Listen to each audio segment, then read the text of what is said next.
The time spent in days waiting for a kidney transplant for people ages 30 to 49 is normally distributed. The mean is 1,674 days, and the standard deviation is 212.5 days. What waiting time represents the 80th percentile? What waiting time represents the first quartile?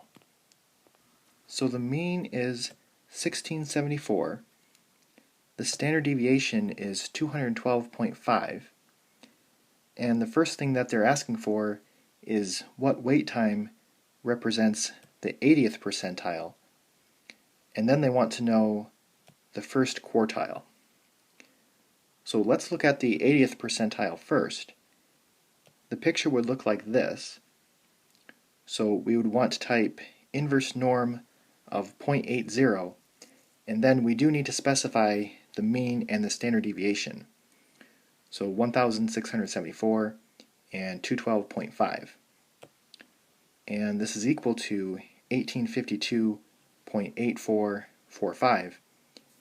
And we're going to round that up to 1853 days. Next is the first quartile, which is the same thing as the 25th percentile.